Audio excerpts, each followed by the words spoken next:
आपण बघितलं ते वेगवेगळ्या न्यायालयामध्ये पण पळाले आणि तरी जे आहे ते पळून गेले. काय बघा, हा विषय महाराष्ट्राच्या गृह खात्याच्या अखत्यारीतला आहे आणि राज्याचं गृह खातं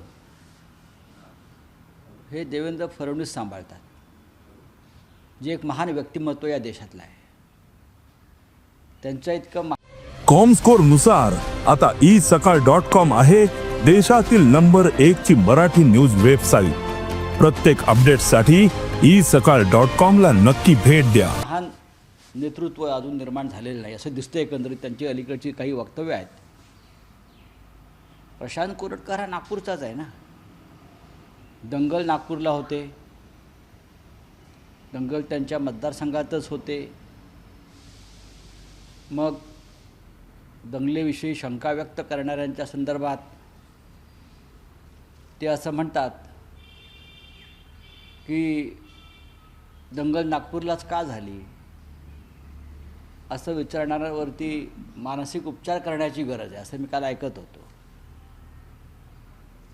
पण दंगल नागपूरलाच का झाली हा प्रश्न एकट्या संजय राऊत यांचा नाही आहे. हा प्रश्न काल आदित्य ठाकरे यांनी विचारला.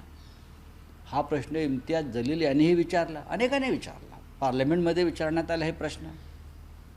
त्याच्यामुळे संपूर्ण जे सरकार आहे फडणवीसांचं, या संपूर्ण सरकारला हे सरकार मनोरुग्ण आहे असं दिसतंय मला. फडणवीस यांचं सरकार हे मनोरुग्णांचं सरकार आहे आणि त्या संपूर्ण सरकारवर सामुदायिक मानस उपचार करण्याची गरज असं एकंदरीत दिसायला लागलं. आता हा कोरटकर हा नागपूरचा त्यांचाच माणूस आहे ना. आता तो पळून गेला का नाही हे ते सांगतील. उद्या आम्ही म्हणायचो पळून झाला आणि तो भाजपच्या कार्यालयात कुठेतरी सापडायचा किंवा एखाद्या मंत्र्याच्या बंगल्यात सापडायचा भाजपच्या किंवा वर्षा बंगल्यावर सापडायचा. काही होऊ शकतं. भारतीय जनता पक्षाच्या राजवटीमध्ये काही होऊ शकतं. आणि खरोखर हा कोरटकर पळून गेला असेल तर गृह खात्याच्या मदतीशिवाय तो हे पलायन करू शकत नाही. माझं पूर्ण व्हायचं आहे. होऊ शकत नाही. इतकं सक्षम पोलीस आहेत फडणवीसांचे. आरोपींना पकडतात, ज्यांना पकडायचं नाही त्यांना सोडून देतात सरकारच्या आदेशानं, आणि जे विरोधक आहेत त्यांना बरोबर पकडतात. कृष्णा आंधळे सापडत नाही, कोरटकर सापडत नाही, अजून काही भाजपचे आरोपी सापडत नाहीत.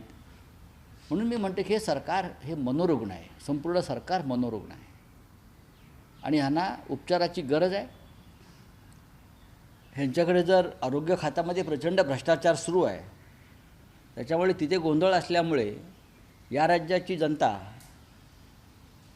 झोळी फिरून पैसे जमा करून या सरकारवर ते उपचार करू शकते. तुम्ही म्हणताय की तो गृहकार्याच्या मदतीशिवाय पळून जाऊ शकत नाही. कोणताही आरोपी ज्याचा जामीन नाकारलेला आहे, जामीन फेटाळलेला आहे आणि ज्याने छत्रपती शिवाजी महाराजांचा अपमान महाराष्ट्रात केलेला आहे. तुम्ही दंगलीतले आरोपी पकडलेत ना नागपूरचे. तुम्ही दंगलीतले आरोपी पकडलेत आणि रोज पत्रकार परिषदा घेऊन पोलीस सांगतायत याला पकडलं आहे, त्याला पकडलं आहे, त्याला पकडलं आहे. पण ज्याला खरोखर पकडायचा होता तो पळून गेला. हायकोर्टाने 4 दिवसापूर्वी जामीन नाकारलेला असताना हा जर पळून जात असेल बघा, ज्या दिवशी त्याला हायकोर्टानं जामीन नाकारला तेव्हा तो नागपूरमध्येच होता. ही नागपूर पोलिसांची जबाबदारी आहे. जर तो पळून गेला असेल तर नागपूरच्या पोलीस आयुक्तांचा राजीनामा किंवा त्यांची ताबडतोब बदली करायला पाहिजे. खरं म्हणजे गृहमंत्र्यांनी या संदर्भात जबाब दिला पाहिजे.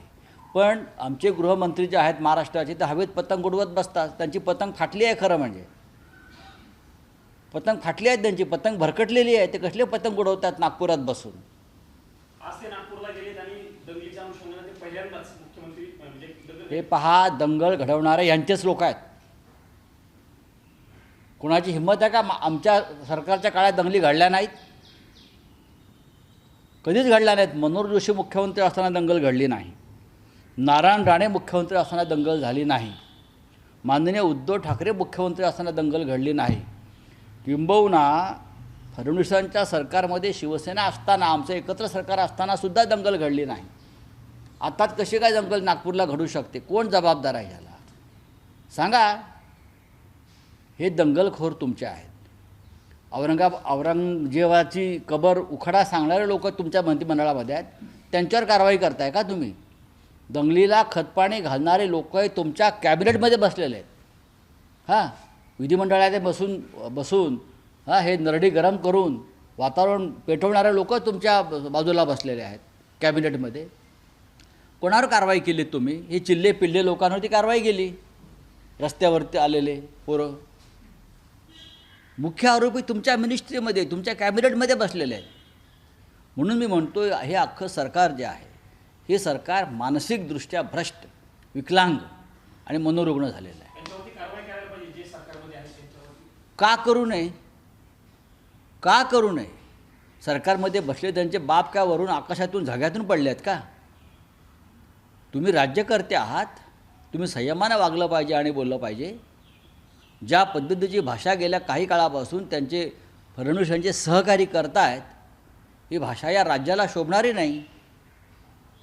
दिल्लीचे उच्च न्यायालय न्यायाधीश आहेत यशवंत वर्मा, त्यांच्या शासकीय निवासस्थानी जे आहेत ते पैसे सापडले. पैसे नाही सापडले, 15 कोटी रुपये सापडले. 15 कोटी रुपये सापडले. काही लोकांचं म्हणणं आहे 15 कोटी लहान रक्कम आहे, मोठी रक्कम असावी, किमान 200 कोटी सापडायला पाहिजे. या देशाच्या न्यायव्यवस्थेमध्ये प्रचंड भ्रष्टाचार कसा बोकाळलेला आहे याचं हे एक उदाहरण आहे, नियतीनं समोर आणलेलं उदाहरण आहे. 15-16 कोटी रुपये सापडतात. एका खोलीमध्ये पैशानं भरलेली एक खोली आहे आणि त्यांना शिक्षा काय झाली आहे? तर त्यांची बदली केली. हे आणखीन अन्य कोणाच्या घरात 5-50 लाख सापडले असते. एवढ्याला अमित शहा यांनी ईडी, CBI, इन्कम टॅक्स याच्या फौजा पाठवून संबंधित व्यक्तीला अटक करून PMLA कायद्याखाली तुरुंगात पाठवलं असतं. पण गेल्या काही काळामध्ये या सगळ्या भ्रष्ट न्यायमूर्तींच्या नेमणुका ह्या भारतीय जनता पक्षाच्या दबावाखाली झालेल्या आहेत. त्यांना हवे असलेली माणसं न्यायव्यवस्थेत बसवण्यात आलेली आहेत. मी महाराष्ट्राच्या हायकोर्टाचं उदाहरण देऊ शकेन. मी अनेक हायकोर्ट्स अशी या देशामध्ये आहेत, तिथे नेमणुका कशा प्रकारे झाल्या त्याची माझ्याकडे चांगली माहिती आहे. पण मला शेवटी न्यायव्यवस्थेवरती ताशेरे उडवायचे नाही आहेत. संघ परिवाराशी संबंधित लोक कशा प्रकारे न्यायव्यवस्थेत उच्चपदी बसवलेले आहेत आणि या भ्रष्टाचार कशा प्रकारे चालू आहे सर्व बाबतीत, हे काय लपून राहिलेलं नाही ना. जर न्यायव्यवस्था खरोखर तटस्थ असती तर जस्टिस चंद्रचूड यांनी त्यांना जो न्याय खरोखर द्यायला हवा होता महाराष्ट्राच्या घडामोडी संदर्भात, तो दिला असता. पण त्यांनी तो त्याला देऊ दिला नाही, किंवा त्यांनी तो दिला नाही, कारण हे सगळे संघाचे हस्तक आहेत, भाजपचे हस्तक आहेत. बोला. कन्नडमध्ये आपण बघतोय की मराठी जे लोक होते, मराठी सपोर्ट लोक होते, त्यांनी जेव्हा कन्नड बस कंडक्टरवर हल्ला केला त्याच्यानंतर कन्नड समर्थक लोक आज जे आहेत मोर्चावर आणि परीक्षा वगैरे आहे आणि सगळ्यांना खूप तिथे लोकल लोकांना त्रास होतो. देशाच्या गृहमंत्र्यांची जबाबदारी आहे. हा विषय स्थानिक नाही आहे. हे प्रकरण सर्वोच्च न्यायालयात न्यायप्रविष्ट आहे आणि सर्वोच्च न्यायालयात जेव्हा प्रकरण असतं तेव्हा परिस्थिती जैसे थे असते, स्टेटस को मेंटेन करावा लागतो. पण देशाचे गृहमंत्री त्यांनी या विषयाकडे ज्या पद्धतीनं गांभीर्यानं पाहायला हवं ते पाहत नाहीत. दुसरा विषय राज्याच्या आमच्या मुख्यमंत्र्यांचा, देवेंद्र फडणवीस यांचा, त्यांनी कर्नाटकच्या मुख्यमंत्र्यांशी चर्चा करायला हवी. दुसरे जे आमचे डेप्युटी CM आहेत एकनाथ शिंदे, ते नेहमी सांगतात मी बेळगावच्या आंदोलनात भाग घेतला. बेळगावच्या आंदोलनात त्यांना थोडा जरी चरोटा खरोखर उठला असेल तर त्यांचा आत्माही बघून तळमळेल त्यांचं मन, आणि तेही बेळगावात जाऊन त्या संदर्भात आमच्या लोकांना समर्थन देतील. पण हे सगळे ढोंगे आणि भंपक लोक आहेत. आम्ही बेळगावातल्या कर्नाटक सीमेवरच्या मराठी बांधवांच्या भावना आम्ही समजून घेतो आहे. वसंतदादा शुगर पुण्यात एक बैठक झाली तर अजित पवार आणि जयंत पाटील या दोघांमध्ये साधारणतः 10-15 मिनिटं बंद झालं. बघा, त्यांचं उत्तम चाललेलं असतं. आता शिवसेनेतून सुद्धा आमचे काही लोक जे सोडून गेले, आम्ही त्यांच्या शक्यतो वाऱ्यालाही फिरकत नाही. ज्या पद्धतीनं महाराष्ट्राशी त्यांनी बेईमानी केली, गद्दारी केली आणि महाराष्ट्राच्या पाठीत खंजीर खुपसला. आमच्या नाही, आम्ही म्हणतो या राज्याच्या पाठीत खंजीर खुपसला. आम्ही त्यांच्या आसपाससुद्धा जाणार नाही. पण ह्यांचं बरं असतं, यांना एकत्र भेटण्यासाठी वसंतदादा शुगर इन्स्टिट्यूट असते, यांना एकत्र भेटण्यासाठी विद्याप्रतिष्ठान असतं, यांना सगळ्यांना एकत्र भेटण्यासाठी रयत शिक्षण संस्था असते. आमच्याकडे असं काही नाही. त्याच्यामुळे आमच्या काय भेटीगाठी कोणाशी होत नाहीत आणि होण्याची वेळ आली तरी आम्ही टाळतो. हे राजकारणामध्ये संवाद ठेवला पाहिजे वगैरे या दांभिक गोष्टींवरती आमचा विश्वास नाही. अशा प्रकारे ज्याने आमचा पक्ष तोडला, आमचा पक्ष फोडला, ज्याने महाराष्ट्राशी बेईमानी केली, ज्याने महाराष्ट्र गुजराती व्यापाऱ्यांना विकण्याचा प्रयत्न केला, ज्यांनी गुडघे टेकले महाराष्ट्राच्या शत्रूसमोर, त्यांना आम्ही आमच्याकडे किती संधी असली तरी आम्ही त्यांच्याशी अशा भेटी संवाद टाळायला पाहिजेत. अशा भेटी संवाद ठेवणार नाही. बोले त्यांच्याकडे अशा भेटींसाठी एक कारण असतं. वसंतदादा शुगर इन्स्टिट्यूटमध्ये बैठक होती, नका जाऊ. विद्याप्रतिष्ठानमध्ये शैक्षणिक कामासाठी बैठकी होत्या,